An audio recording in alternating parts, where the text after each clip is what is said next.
how are you going to put your stamp on it, right? How is your story going to stand out in this competitive marketplace of sports journalism?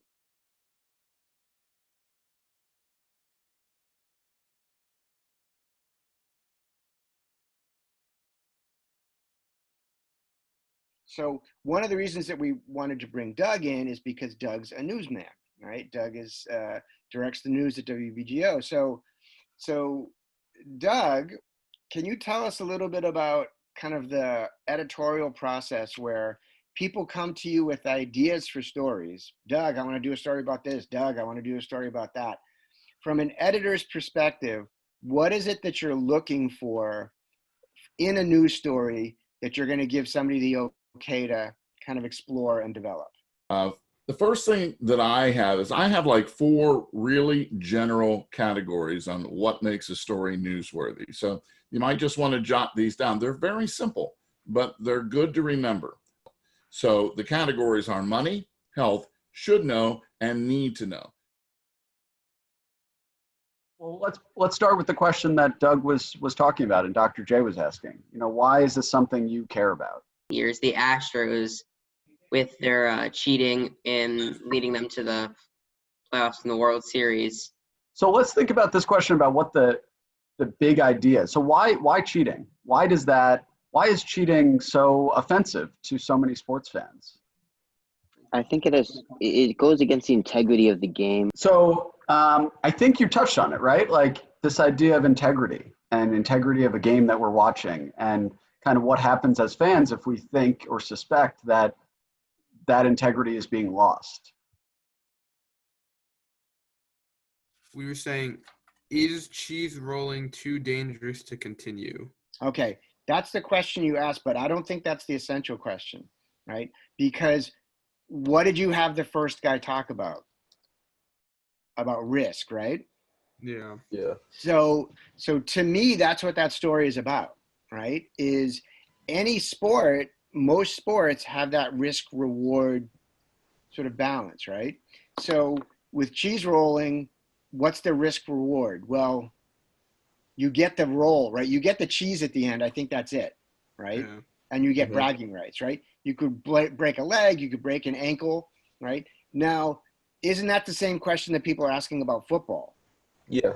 Right? What's the risks of football, right? So I think you can find fun sports or kind of oddball sports like cheese rolling and get your audience that way and have fun with it.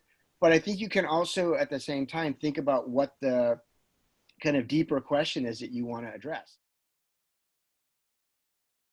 Like if I'm comparing Guy Lafleur, who played when goalies didn't even wear masks, to Connor McDavid, whose career isn't even finished yet. I mean, So that might be, you know, if we think about how we take these stories and make them interesting for people beyond who may follow the sport, you know, that's something that's interesting to, I think, any sports fan, you know, how we can accurately compare players across different eras.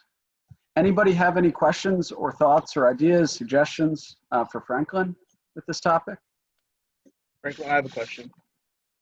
'Cause I feel like I hear this debate kind of like talked about kind of like on the low with like when people try to compare like LeBron and Michael Jordan, like comparing like difficulties and like the styles of play of the time.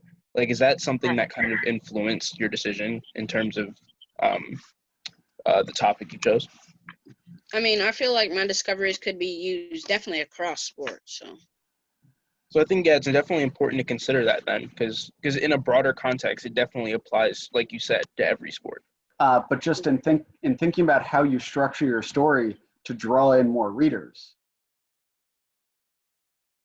Just make sure that you're interested in your topic before you go and write the story, because one main factor on writing a fiction piece of writing is that it has to be interesting to you, because if it's not interesting to you, then you're not, like, the topic isn't going to grow as much as you want it to.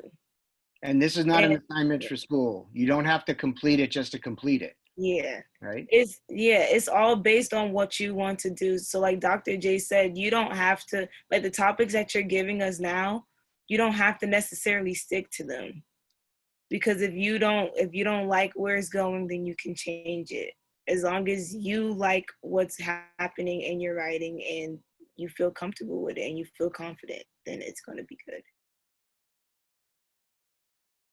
I wish everybody the best of luck with your projects. You have a great staff that you're working with. You are lucky. If you've ever watched Chris Broussard on television, Chris has said, I wish I had this class when I was growing up. So you're very fortunate. So take advantage of it.